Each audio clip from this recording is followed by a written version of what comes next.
Vaya Om Namo Bhagavate Vasudevaya Om Namo Bhagavate Vasudevaya Om Namo Bhagavate Vasudevaya Om Namo Bhagavate Vasudevaya Narayanam Namaskritya Naram Chaiva Narottamam Devim Saraswatim Vyasam Tato Jayam Mudiraya. Before reciting the Srimad Bhagavatam, which is the very means of conquest, one should offer their respectful obeisances unto the Supreme Personality of Godhead, Narayan, unto Narayan Rishi, the supremest human being, unto Mother Saraswati, the goddess of learning, unto Srila Vyasadeva, and unto Srila Vyasadeva, the author. Shrinvatam Swakatha Krishna, Punya Shravana Kirtana, Hridyantastoya Bhadrani, Vidhunoti Sahrit Satam. Sri Krishna, who is Paramatma, the super soul in the heart of each living entity, and the benefactor of the truthful devotee, cleanses the heart of material desires of the devotee, who has developed the urge to hear his messages, which are themselves virtuous when properly heard and chanted. Nashta prayeshva badreshu, nityam bhagavata sevaya bhagavati utamash loke, bhaktir bhavati naishtaki. By regular hearing of the Bhagavatam, and by rendering service to the pure devotee, almost all that is troublesome to the heart is completely destroyed in love of the Supreme Personality of Godhead, whose praise with transcendental songs is established as an irrevocable fact. Alright, so we'll do morning Bhagavatam. We're missing half the ashram. They're headache, huh? Both of them. Okay. I know some sickness is going around, though. I'm fighting every day to stay healthy. Yeah, so. We're constantly getting purified too, so it's inevitable.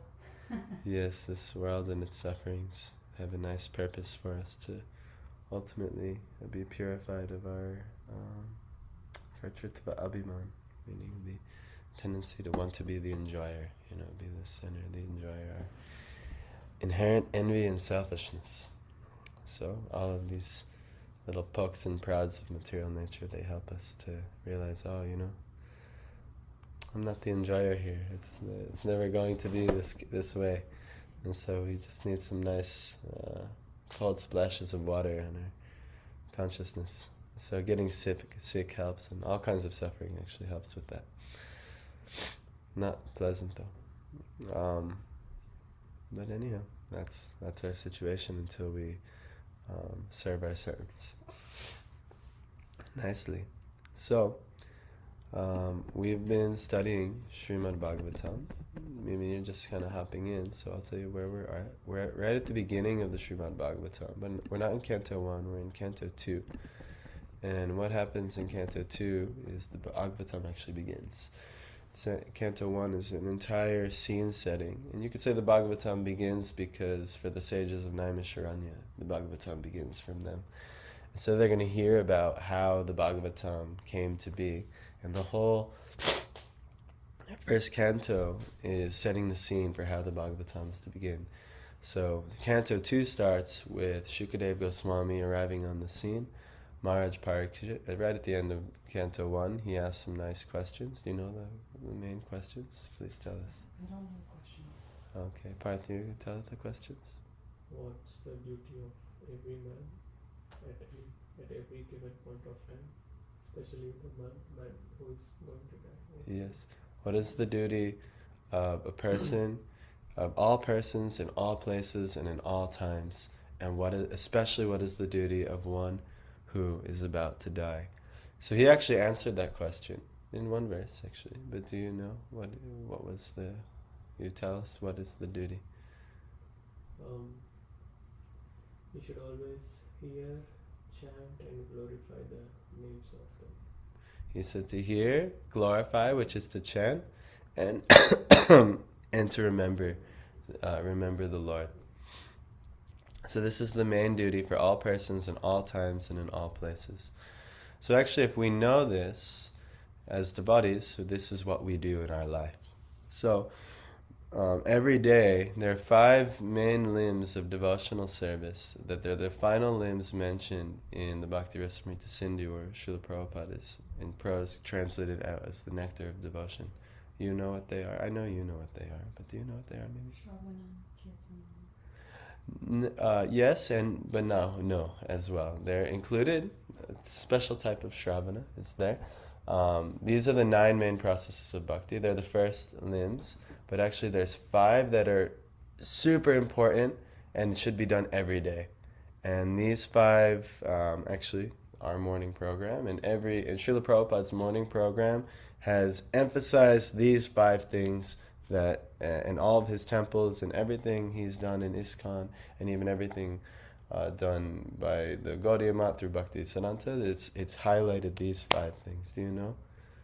Maybe one. You know, I'm sure that you know some of these things. What's the first part? Most important one. Hearing Srimad Bhagavatam. Not most important one, but it's one of them. Bhagavat Shravana. Hearing the Bhagavat, the message of the Bhagavat. That means the Bhagavatam. Also hearing the conclusions of the person Bhagavats who understand all of the Shastras. A real bona fide guru. So that's hearing from them daily.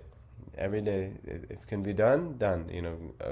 This can be done by reading the Srimad Bhagavatam and hearing the conclusions of Srila Prabhupada, which is why every day we have Bhagavatam class, yes, which is the very means of contact. So like this.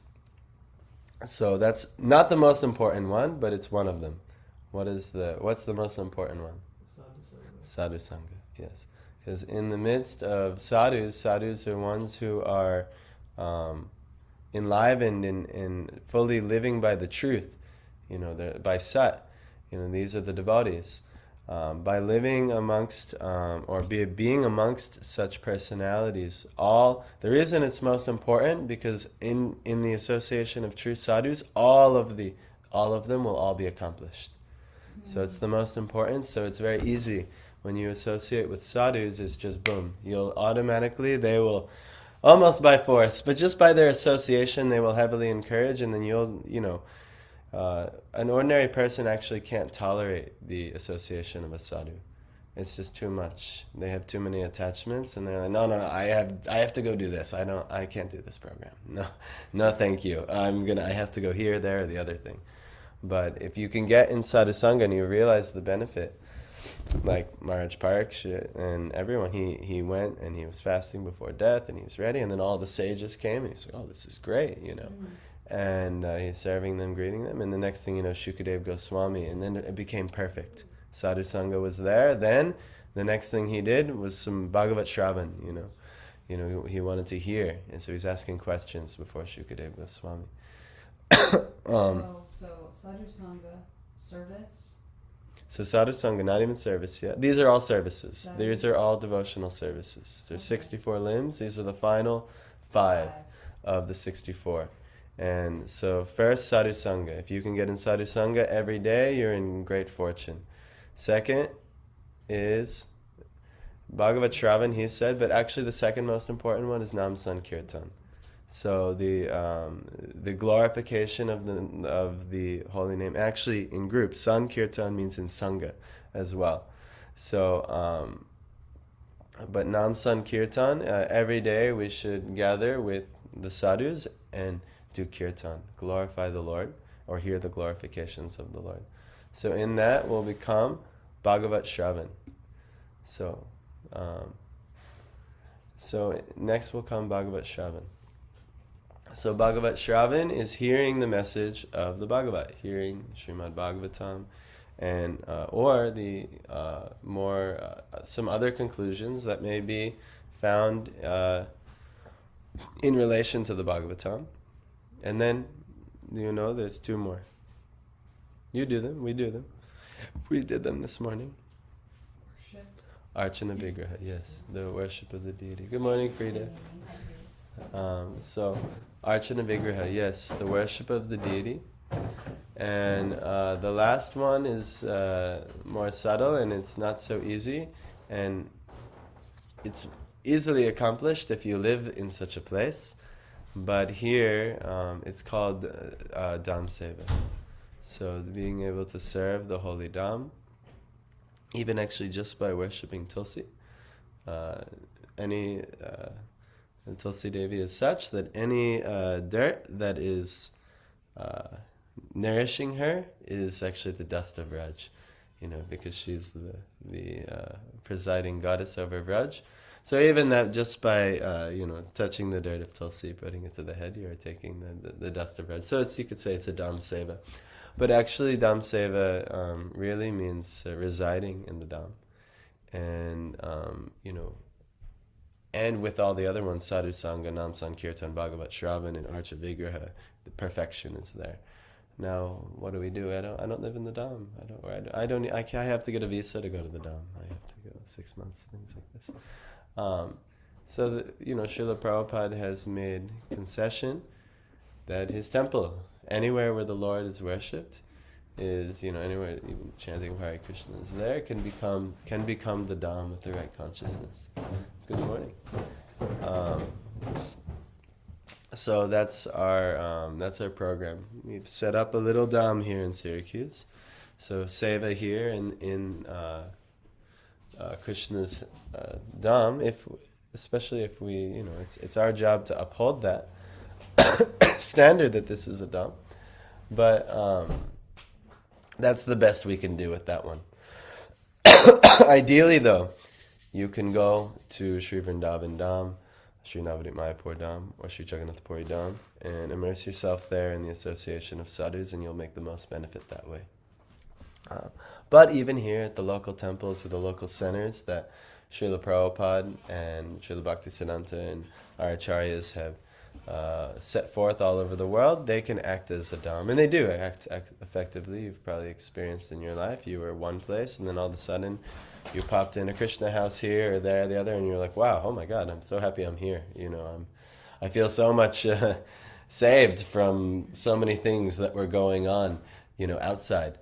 So this is the purpose of an ashram, is to give shelter from such things.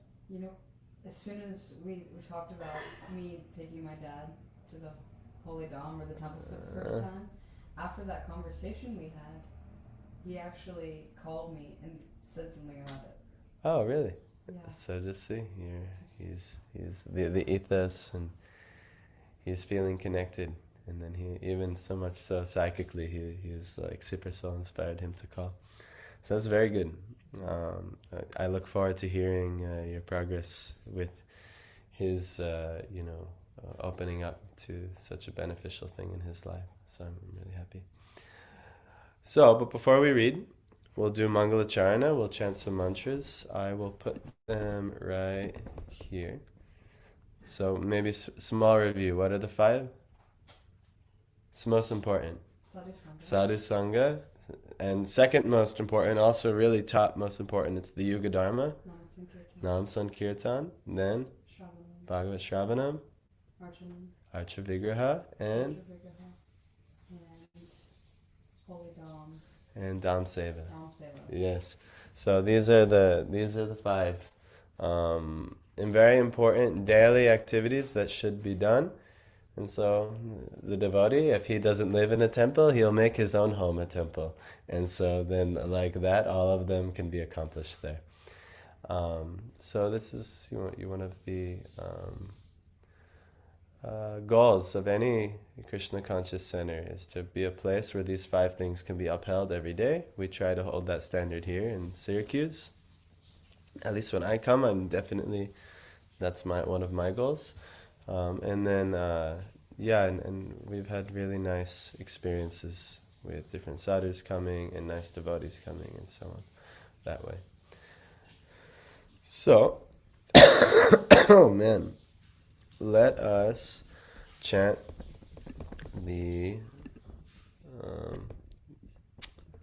let's chant some prayers before we speak anything. If you'd like, you're welcome. You can scroll through these. I'll even share it because we have some little YouTube thing going on. I'll even share it with them so they want to read the threads. That way you can see them if you don't already know. If you already know them, no problem. We'll start with Prabhupada's pronouns. Namo Vishnu Padaya Krishna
gurus in my life, both Diksha and Shiksha.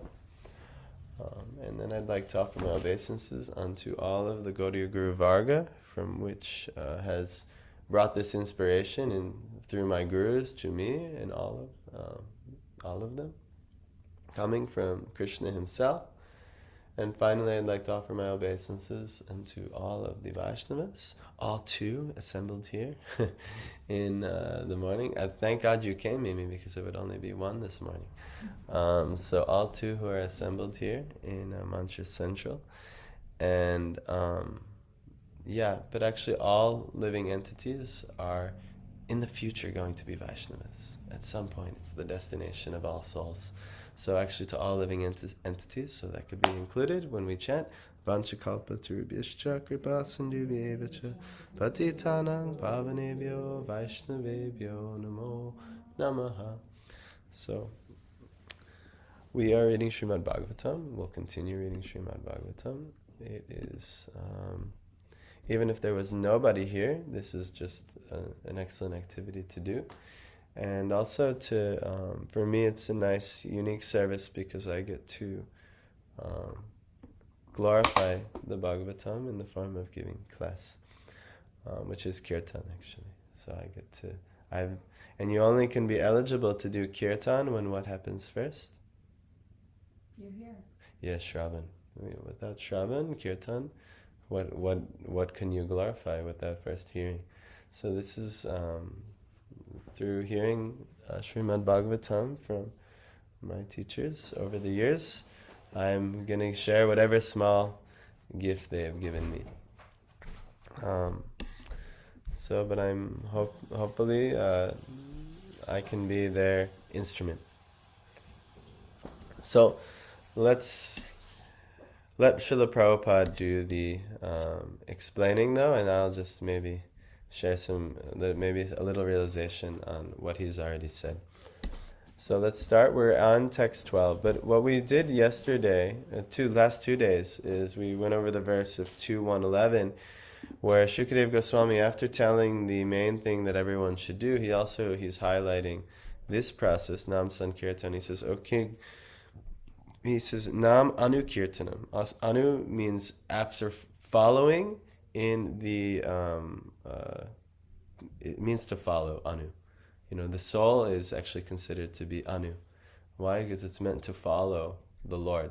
That's why we're Krishna and Nityadas. So the soul is described as Anu. It means infinitesimal, but it also means following. We have the tendency to want to lead and be independent and whimsical, but actually real perfection is in following. So he says here, "O king, constant chanting of the holy name of the Lord after ways of the great authorities." This is Prabhupada translates Anu. And after the ways of the great authorities is the doubtless and fearless way of success for all.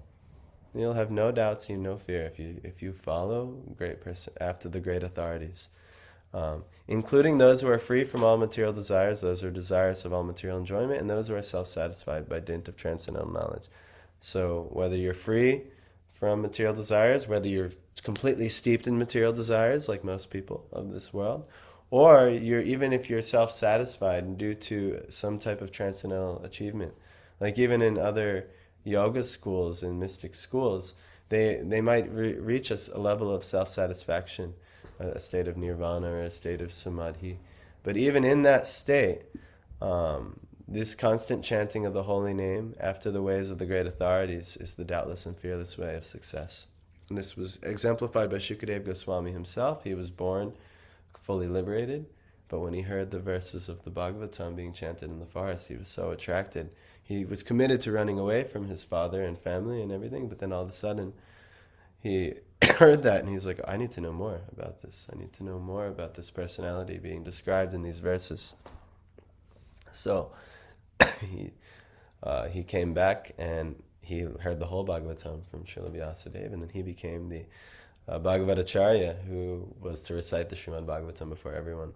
The four Kumaras also are examples of such souls, where by coming in contact with the tulsi offered to the feet of Vishnu, just the smell in Vaikuntha, it was so intoxicating that they, in their perfection, I have to, I want to know more about this personality. So so no matter what you are, what level you're at, this is the doubtless and fearless path for all, the chanting of the holy names of the Lord. How? Yes, Anu, to follow, following. Anu is following. So this actually there's multiple instructions of such in the Upadeshamrita, which Prabhupada translates as nectar of instruction. Yes. So he says there's 6 things that are favorable for bhakti. He says utsahan nishchaya daryat tat tat karma pravartana sangha tyaga sato vrite shadbir bhakti prasidyati. Right? So utsahan is to be enthusiastic, to joyous and eager.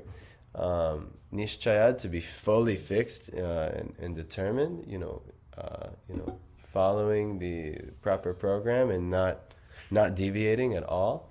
Daryat is to be patient. Tat tat karma pravartana is to do all of the main devotional activities. Like we mentioned 5 of those main devotional activities that we should do every day. But any of the 64 are perfect. Doing any of those 64 arts of devotional service are perfect.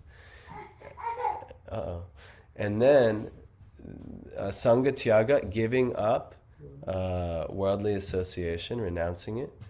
And satovrite is actually taking the vrats, or the following the footsteps of the acharyas. So these are the things that are beneficial for bhakti. Devi, I don't think he's gonna. This is a great idea. He can for a moment, but so this is actually, it's mentioned as one of the 6 favorable activities to increase bhakti. It's following in the great authorities. There's one verse in the Upadeshamrita that's the essence of all instruction, actually. It's like the main verse that everyone should follow. If you had to boil down the already boiled down nectar of instructions, and you had to boil it down to one verse, does anyone know what it is? Of Upadeshamrita? The 8th verse. Do you know it? Can you chant it? No? He says, Tanama Rupa Charitari Sukirtananu Smrityo Kramena Rasana Manasi Niyojya Tishtan Vraje Tadanuragi Jananugami. You're hearing a lot of anu in this verse. I don't know if you're hearing the word anu a lot. Jananugami. Kalang Nayed Akilam Iti Padesha Saram. So what he's saying is, Tannama. So Krishna's name, his roop, his form, his charitati, his character and his pastimes, Sukir Tananu, should be joyfully chanted. How? Anu. Following, following in the path of, Charya's guru, so on. Smrityo, so that you can remember, Kramena, gradually, Manasi, in the mind, Rasana, with the tongue, using your tongue, Manasi, and the mind, Smrityo Kramena, Rasana, Manasi, Niyojya. So engaging both the tongue and the mind. And then Tishtan, Vraje, so you should reside in Vraj. And that's like the highest thing. We're not there yet. But Tishtan Vraje, Tad Anuragi, under those who are following in the path of Rag. So the Ragatmik Bhaktas, those associates of Vraj, all of our acharyas internally are those type of associates. And then we hear about those associates of Vraj in the Bhagavatam. Jananugami, following behind those persons. Kalang, so our time, Nayed, leading to Kalang Nayed Akilam Itipadesha Saram. So we should utilize 24. We should utilize Kalam is our time. Nayed is we should utilize. Akilam 24 hours a day. It is thus Upadesha Saram. So this is actually the Sara, the essence of all Upadesh, of all instruction. So this is our process. So we want to follow the great authorities. This is our process. We're not sometimes people get very attracted, even in devotional life, very attracted to making their own process and practice and things like that. But this is not actually what is recommended for us. It's all about following. And the more we follow and we get linked up to those who have reached perfection, the more we can achieve perfection. But from an imperfect stage, if we try to forge our own path, then, we won't get very far because we're not of the, this is a path Prabhupada describes in the Bhagavatam, and it's our acharyas describe, it's Avaroha Pantha. Avaroha Pantha means, you might have heard this before, it's descending knowledge. It's not ascending. Who's calling? Maybe Yana. It's some number. I don't know. So just leave it. So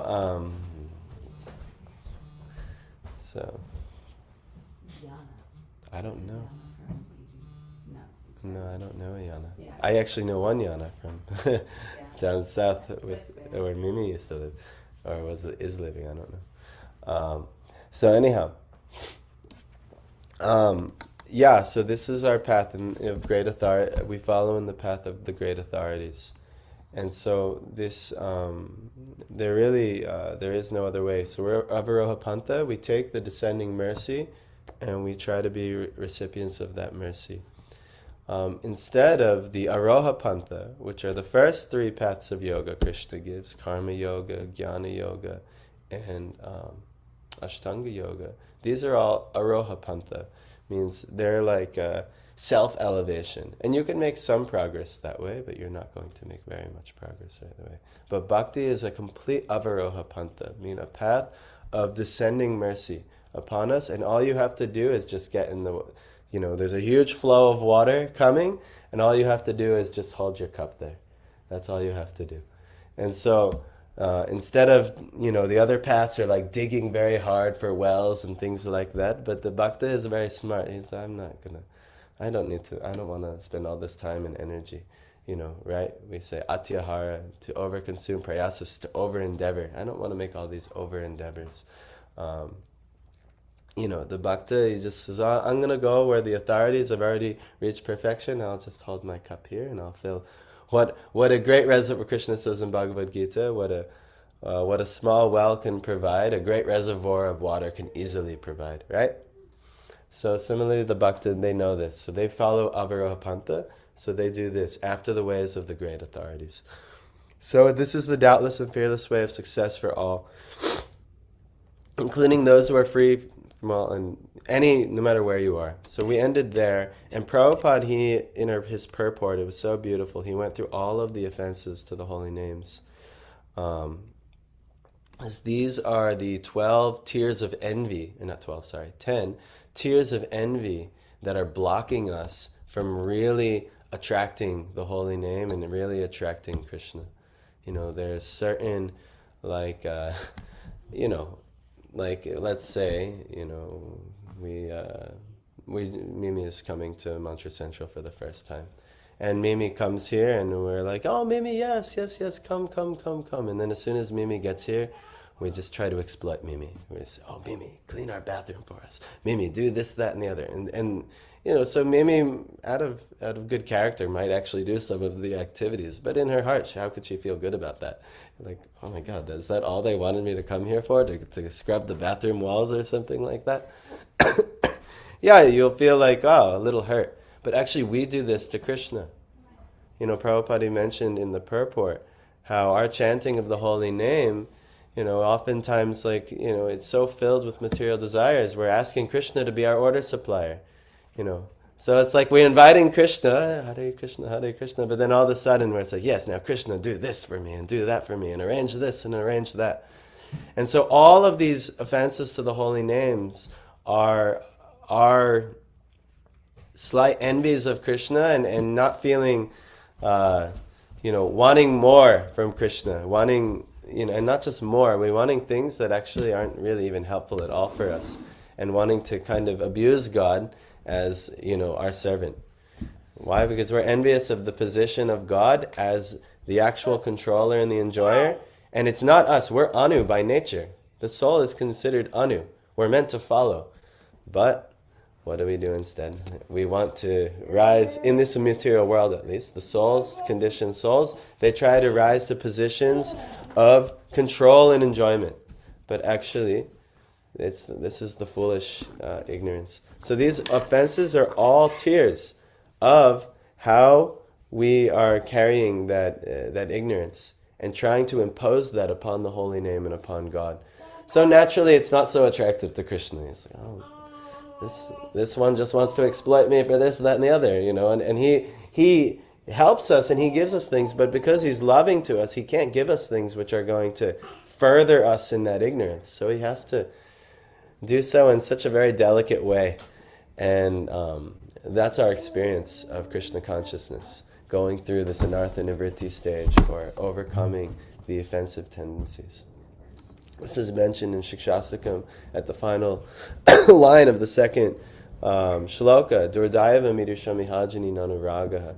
I'm so unfortunate. My misfortune is such.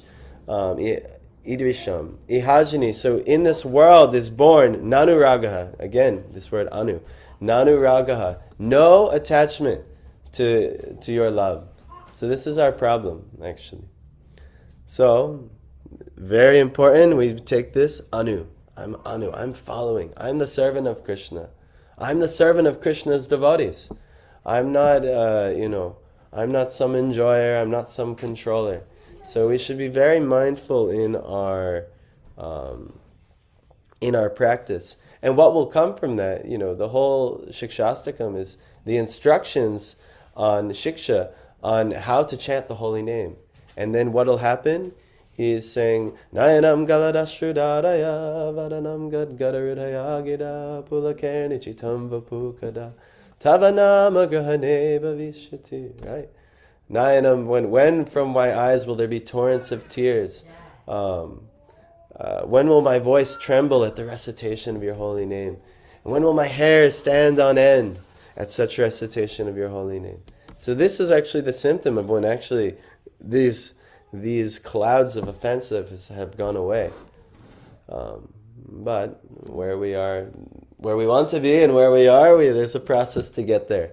So we have to remind ourselves when our chanting and realize when our chanting and be repentant. Oh, I'm so sorry. I try to enjoy like this. I try to enjoy like that. Like, Lord, please help me overcome this. Send me to someone. And it's not something you can do on your own. There's too much. We can't even fathom how deeply ingrained this tendency to try to be the controller and the enjoyer is in us. You can never leave anyone on their own because the natural tendency is exploitation. Which is why we're thrown in this place. This is the place where everyone exploits each other. So the governments are set up through exploitation. The school systems are set up through exploitation. All of the job markets, all these things set up through exploitation. Because that's the nature of the material world. But the devotee is not interested in such an illusory and foolish way of life. The devotee is trying to understand its position as Anu, as the follower of Krishna, the servant of Krishna. So, we chant the holy names, and Prabhupada, he's emphasized in this purport, we have to overcome the 10 offenses. So we should learn the 10 offenses if we don't know them. Actually, by good fortune, in their Shinga Shikshastakam course, if you want to join, there's a nice course on Saturday you can take with us if you'd like, Mimi. He's actually adding into the Shikshastakam the 3 verses from the Padma Purana, which actually illuminate all of the 10 offenses to the holy names. And you can remember them, and then you can meditate on them. So it's very nice if you want to join. It's Mondays now at 12 p.m. if you'd like to join. It's a very, very beautiful course. And it's just starting, this portion of the course. We finished the Dasmula Tattva, the 10 root truths of Lord Chaitanya, and now we're going into Shikshastakam. So if you want to learn these things, we could add you, Mimi, no problem. You'll be in a very good... actually, Janava is in the course, the one you met. Mm-hmm. So she's in the course with us, and she'll be really happy to see you. There's only 7. Yeah, it's very small, and we get the ashram. It's very nice. So, yes, make sure he's not running down the stairs there. Okay, so now we're in the verse where we're at now. Sometimes it takes... I'm just giving you a little setting the scene because I don't want to just read the verses and you're like, well, where are we? And so like that. So let's read this verse. King Pramatasya Bahubi Paroksher Hayaneriha Varang Muhurtang Viditang Gatate Shreyase Yataha. Good. Kim, what is? Pramatasya, of the bewildered. Bahubi, by many. Parokshai, inexperienced. Hayanai, years. Iha, in this world. Varam, better. Muhurtam, a moment. Viritam, conscious. Gatate, one can try for. Shreyase, in the matter of the supreme interest. Yata, by that. Yes, Shreyas, it's a nice word. It's the supreme interest, the ultimate good. Shreya Uttamam. So, what is the value? This is an amazing word. I write a little a catchy title for every class for the YouTube, and I was, when I read this verse, I was like, well, what profiteth a man if he gains the whole world and he loses his immortal soul? So I said, what profiteth a man? So what's really going to be our profit, our real shreyas, our supreme interest? So he says, what is the value of a prolonged life which is wasted, inexperienced by years in this world? Better a moment of full consciousness, because that gives one a start in searching after his supreme interest.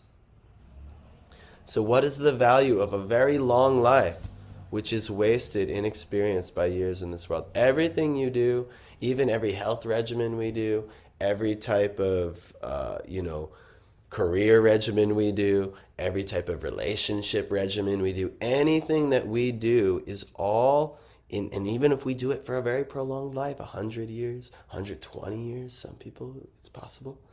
Not too possible, but for some people it's achievable. This is all wasted and inexperienced by years in this world, and it will all be lost. Who remembers the nice long life you lived in the past life or the life before that? It's all wasted knowledge. It's all wasted experiences, actually. Better a moment of full consciousness. One moment, just one moment of full consciousness, because that gives one a start in searching after his supreme interest. That's why in the 11th canto of Srimad Bhagavatam, Krishna, he says to Uddhav, Tasmad Gurum Prapadyeta Jigyasu Shreya Uttamam. So therefore you should surrender unto a guru. Jigyasu, if you're inquisitive, Shreya, that word, the supreme interest, Uttamam, that highest interest. If the highest good, if you're interested in the highest good, you surrender unto a guru. So that's a higher teaching. But he's saying just a moment of full consciousness, understanding that all of this is a waste, and absorbing our consciousness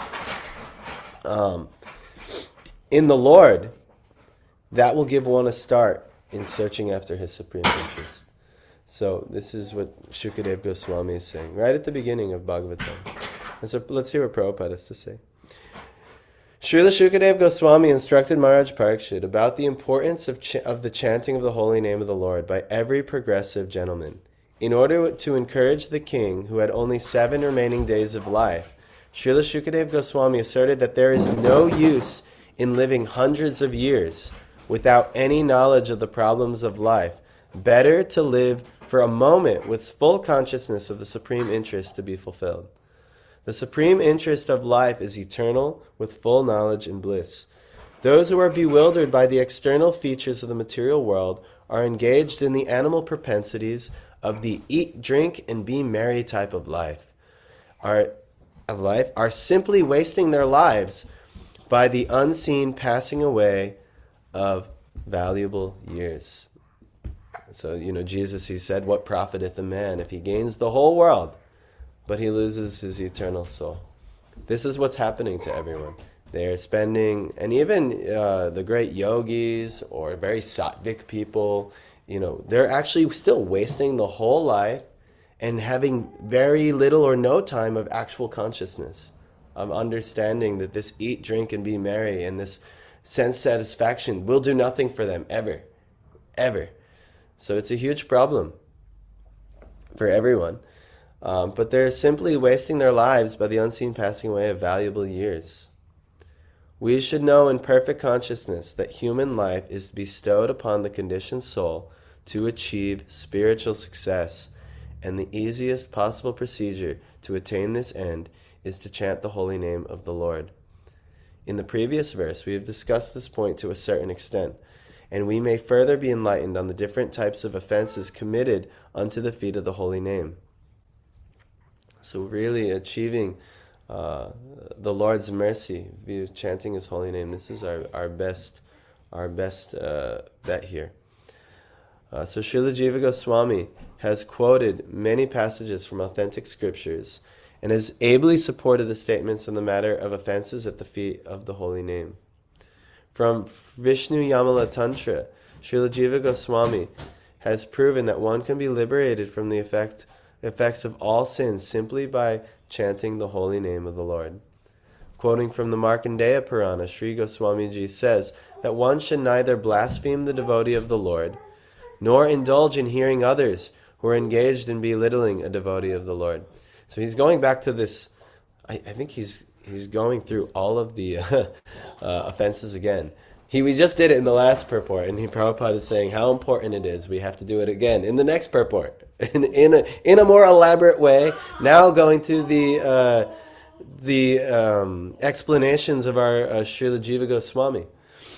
So he's saying first, just by chanting the holy name of the Lord, all sins can be one can be liberated from all sins. See, what you say? Well, who cares? I'm liberated from all sins. What do you know? What are sins doing to our life that we don't like? Well, karmic reactions. Yeah, all suffering that you receive is just due to sins. Actually, that's why people suffer, due to different type of sins. You know, there are certain and what is a sin? What constitutes making something a sin? I would say disobedience. Disobedience, yes. But why is the person that we should obey? Why is he classified? Okay, this is sinful activity and this is good activity. It's material. Yes, but when acting on the material or ignorant platform, what does one do? They cause violence. Yes, they cause pain to others. It's instead of thinking for the welfare of all, which is what the supreme loving being wants for all, these are opposite activities that cause suffering to others. Maybe not all, but at least others. So any sinful activity causes pain to somebody else. That makes it sinful. There's nothing, there's no other reason that for sin other than it causes distress to others. So this is what we should know to be sins. And just by chanting the holy names, you can actually be free from all sin and all of the effects of sin. But if you sin on the strength of chanting the holy name, Prabhupada says this is the greatest offenders do like this. They can be free from all the effects of all their sins, all of the distress they've caused to others. They could be free from those karmic reactions, and yet then they're like, oh, well, I've got a ticket to sin. So they've missed the point, because they still have the tendency in the realization, or the lack of realization, in which they don't mind causing distress to others. So that's why we have our 4 regulative principles. Obviously, eating the flesh of murdered beings, we had to put someone into distress to eat their flesh, right? So we know this is a sin, right? Intoxication, it ruins our mind, and guess what we do when we're intoxicated? We create very uncomfortable situations for others, Gambling, it's not just gambling, all type of cheating and speculative things. Either you're on you organize the gambling rings where you cheat others. That's what gambling is. It's a form of cheating. Everything's rigged, that the house always wins. That's how it works. All the markets and everything that we participate in, if you understand how they work, it's all cheating businesses. And there's people who rig it. That's how the government's insider trading and things are the best. That's why Congress people, they take a very low pay, and they don't mind taking the low pay because they dictate the laws that control all the money movements in the world. And what's this one? Nancy Pelosi. All of the traders, they've made AI formulas that copy all of the trades of like Nancy Pelosi, who's like a big insider trader in the Congress, and the persons who follow her get like the crazy gains on their returns. Why? Because this is what is done. These are the exploitations, the cheating. It's cheating actually. So what happens when we cheat others? We cause distress to them. So it's very so these are their sins. And then last, we indulging in illicit sex life. Sex life is a very powerful force. And sex life between man and woman, if you're just having sex life out and about with others, it creates a really deep karmic entanglement, and there should be a huge commitment to one another to engage in such activities. So especially for the woman, the woman's psychology is that if she were to open herself up in this way to a man, like every woman, that's why, it's recommended to, it was always prized, virginity and things like that. Why? Because psychologically, when a woman opens herself up to that aspect of life with a man, there should be a full commitment from the man. So we recommend everything in marriage. Why? Because what does it do if you, let's say, have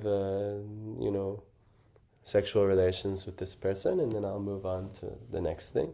What does it do? It causes huge heartache and a huge, oh my God, I opened myself to you and then you just left me. And it causes, so all of this illicit sexual relations, they cause all kinds of discord, and actually the biggest heartbreaks, and even some of the biggest, most violent acts that have happened in history have been due to this type of,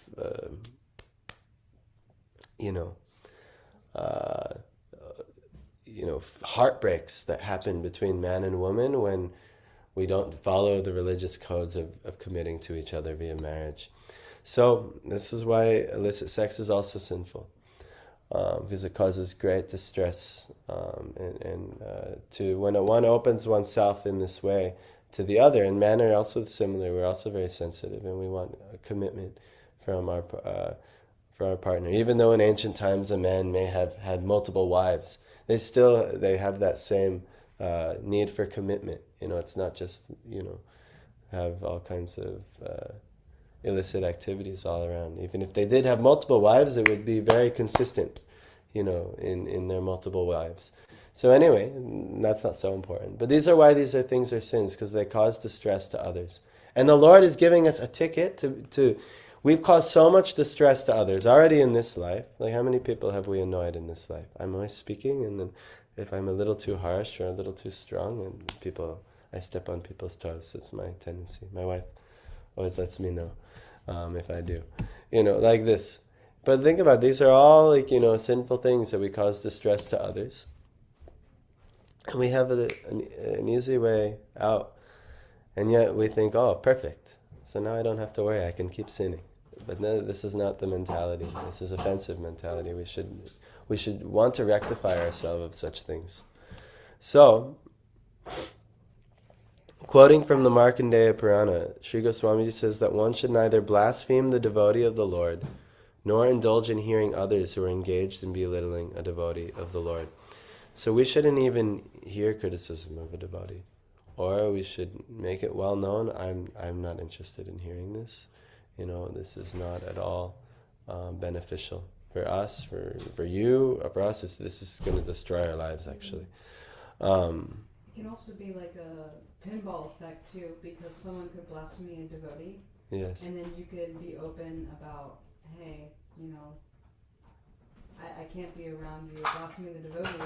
But then you also blaspheme the devotee, talking about blasphemy by judging them, yes, and not associating with them because of the blasphemy. Yes. So it's... Yeah, it can be, you have to also be very,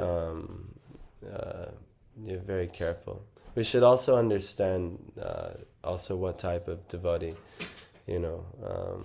because when neophyte devotees, even though everyone is equal at a soul level, but someone exhibiting from the platform of a neophyte devotee, and then someone exhibiting from, like, say, the Srila Prabhupada or something like that, it's a completely different platform. Because sometimes you just may be acknowledging that, let's say, a neophyte devotee is,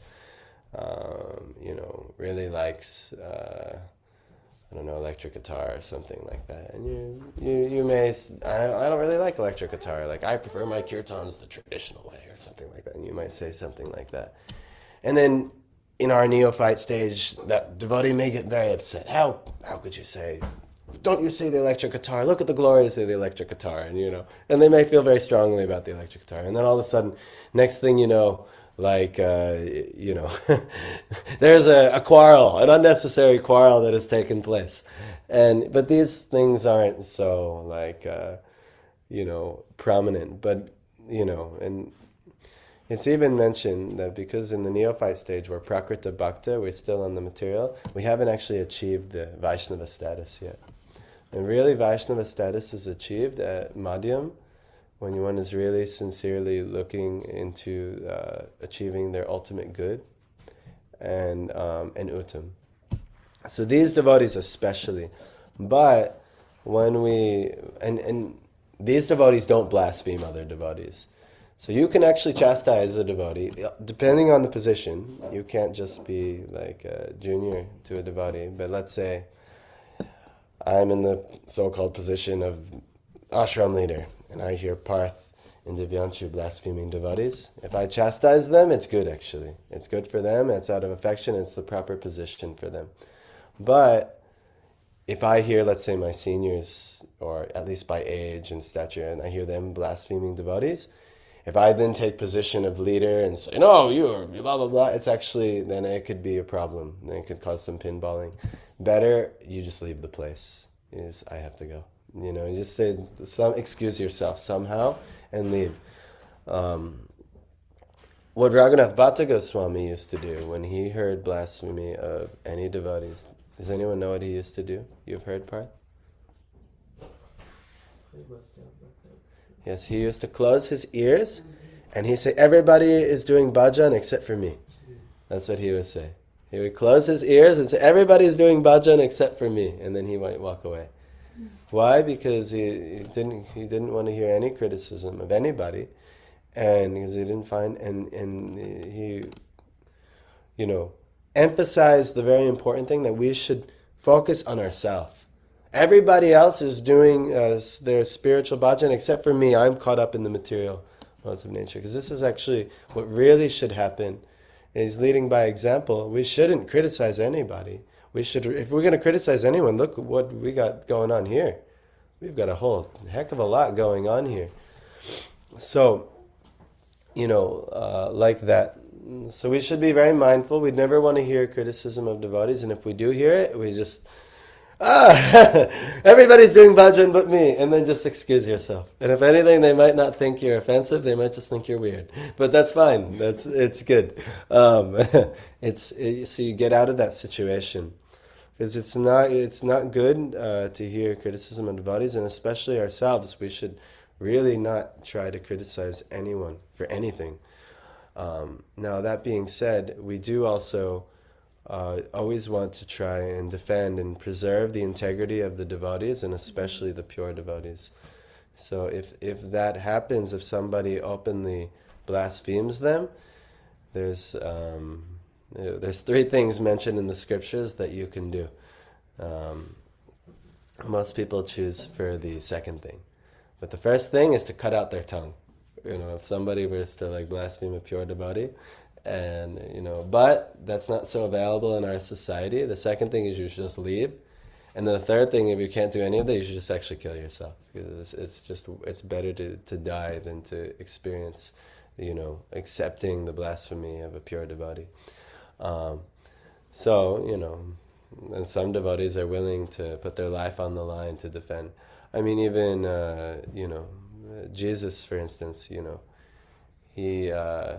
Peter at one point was ready to put his life on the line for him. But then actually Jesus told him, you'll actually deny me 3 times before the cock crows. You've come from Christian background? So, right, and Peter's like, no, I could never do it. But then when he was put in the situation and he saw all of the material forces against him and they're blaspheming Jesus, he couldn't, he denied him. And they asked him, hey, don't you know Jesus? No, I don't know. So actually he engaged in this blasphemy of the devotee. He allowed for the blasphemy of a devotee. Mm-hmm. And Jesus predicted, he knew, you're not ready yet, So this is our work. We always want to try to preserve the integrity of our acharyas. But at the same time, if we hear blasphemy of a devotee, we should not try to tolerate it. We should always at least leave. I definitely have something to talk to you about after class. Sure. Yes, it's not ideal. So, a devotee should try to restrict the vilifier, Prabhupada says, by cutting out his tongue, and being unable to do so, one should commit suicide rather than hear the blaspheming of the devotee of the Lord. It's really that, it's that heavy. Yes, it's so heavy actually. Because it's so detrimental to your spiritual life. If you criticize the saintly, the very people that Krishna is sending you to get you out of this material world, you're finished. There's no hope for you, because you're like biting the hand that feeds. Like a dog that bites the hand that feeds it can't be fed. And you're like, dude, you're gonna die. They're gonna have to put you down. Like that's what happens to a dog who So that's what's going to happen to us if we become a criticizer of blasphemer of devotees, or we hear and accept blasphemy of devotees. where it's like biting the hand that's feeding us. We're like, no, what are you doing? There's just... So better to actually rise against the person and cut out their tongue if they're really doing, or being unable to do so, one should commit suicide rather than hear the blaspheming of the devotee. The other thing, just you should leave. Just don't accept it. So the conclusion, or, it's also mentioned, Prabhupada has mentioned other places, to argue against it, to always defend the devotee. And if you're in a position like, say, Peter was, where you can't argue against it, you'll lose your life, better you just leave. You cannot be part of that. So the conclusion is that one should neither hear nor allow vilification of a devotee of the Lord. This was exemplified actually by Vidura in the Mahabharata. He was, kept hearing so much and always defending, and then he eventually, Duryodhana turned on him and insulted him so badly, and he said, you know what? This is the perfect opportunity. I'm leaving. I don't want to be part of this. I have duty here, but this is going so far away from what is proper, and these innocent, pure devotees, the Pandavas, are being so mistreated by you, and it's being allowed by the king and all of the government. I can't be here. I can't be part of this. So we may have to do something like that if ever something gets so bad. It's possible. So where are we? So one should neither hear nor allow vilification of a devotee of the Lord. That's the conclusion. As far as distinguishing the Lord's holy name from the names of the demigods, the revealed scriptures disclose in Bhagavad Gita 10:41 that all extraordinarily powerful beings are but parts and parcels of the supreme energetic Lord Krishna. Except for the Lord himself, everyone is subordinate. No one is independent of the Lord. Since no one is more powerful than or equal to the energy of the Supreme Lord, no one's name can be as powerful as that of the Lord. By chanting the Lord's holy name, one can derive all the stipulated energy synchronized from all sources.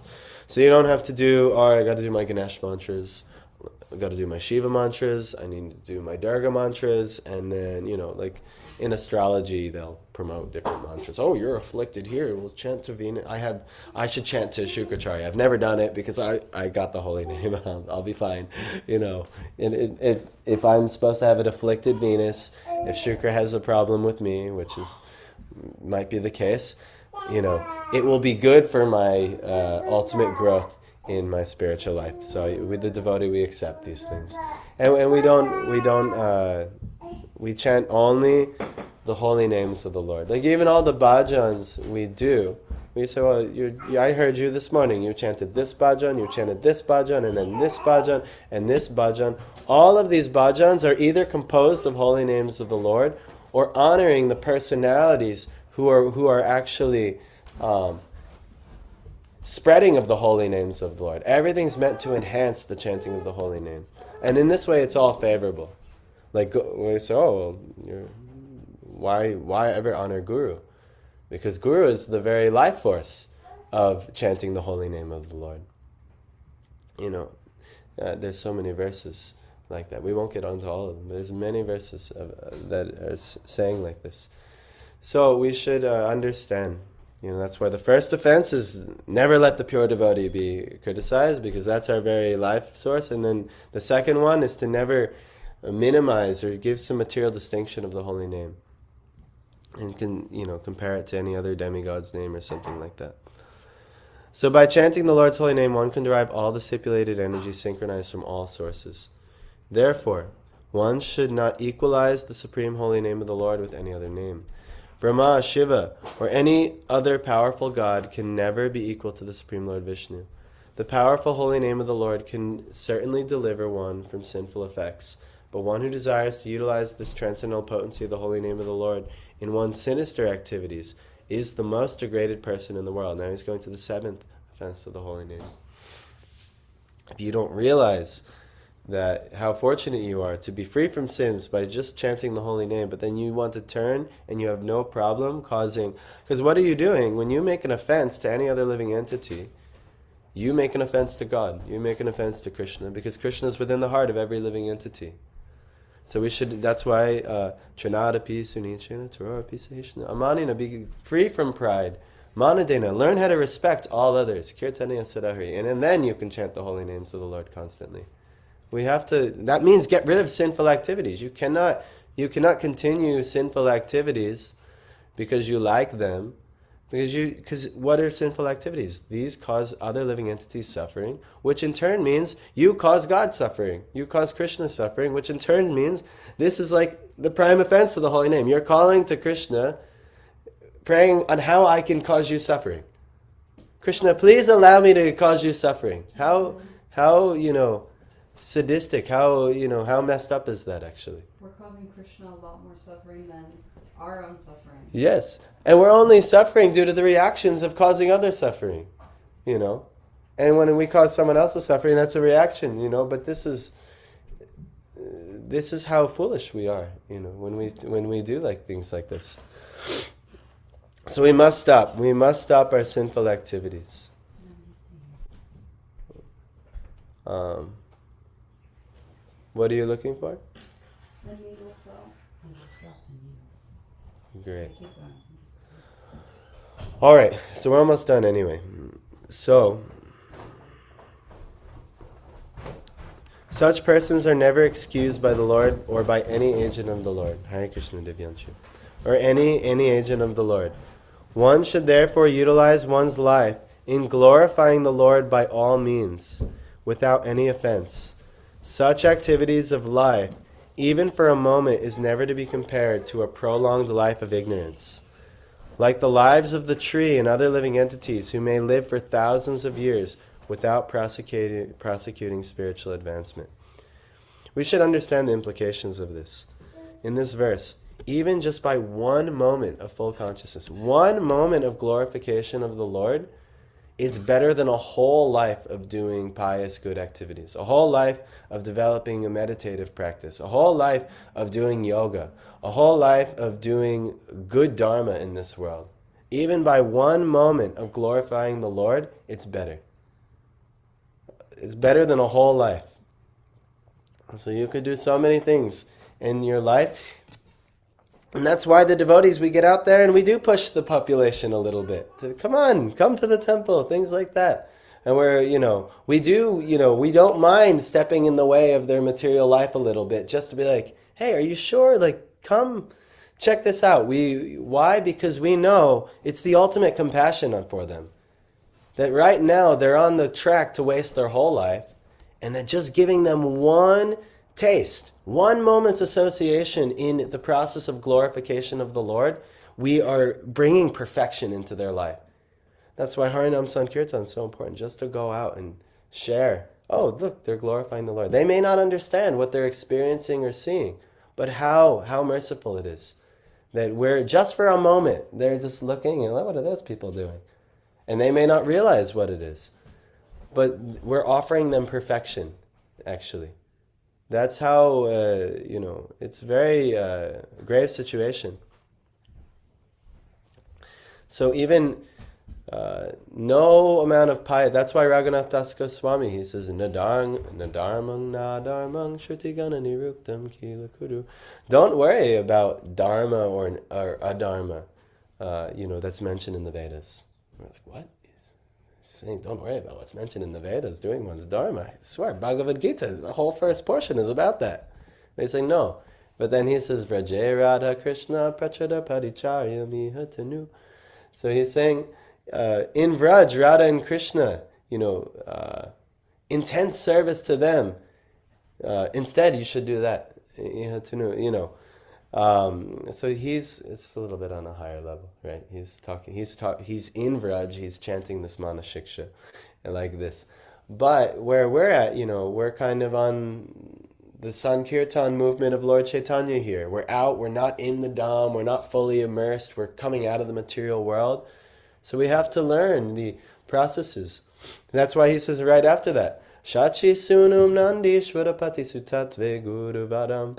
Shachi Sunam, the son of Sachi, Lord Chaitanya, is Nandishwarapati. Sachi Sunum Nandishwara Pati Sutatve. Nandishwara Pati Sutatve. So he's the son of the Lord of Nandagram, which is Nanda Maharaj. So that Lord Chaitanya is Krishna from Vraj. Guru Varam. Also, he is the Shiksha Guru of all of us. He is Krishna showing us how to live. This is Lord Chaitanya. He's the Shiksha Guru of all of us. And then Mukunda Preshtatve, but then it's also revealing our Guru, our Guru who's connecting us to Lord Chaitanya's movement. He is Mukunda Preshtatve. He's very dear to Krishna. And then Mukunda Preshtatve. Smara Padam Ajashram Nanuma. So you should remember them rather than the dharma and adharma of this world. That's not the important thing. Sometimes we can get very fixed. We can, read something in the Vedas and it says, oh well, if you do this type of activity, dharmic activity, you'll get good fortune here. And we get we're attracted by the flowery words of the Vedas, Krishna says in Bhagavad Gita, and we get very attracted. But actually to the results of following the Vedas, the pious karmas, the good karmas. But no, all of these also have to be rejected. These are obstacles. These are all anarthas. Can you explain what pious means? Pious means good, that which gives others. So sins or pap is that which gives others distress. Piety is that which gives other happiness. So, giving in charity, feeding others, doing service, things so like that. Impious is not good.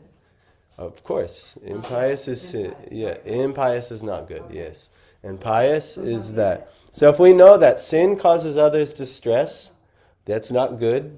The Lord does not like that. But if on the same time, if we only focus on giving others worldly happiness, and we forget that actually our life should be in glorifying the Lord, giving the Lord happiness, we'll forget. We'll only get good karma just trying to give worldly happiness. If we spend all our time at the soup kitchen or all our time trying to do cancer research or something like that and help the people of this world with their material situations, it's not enough actually.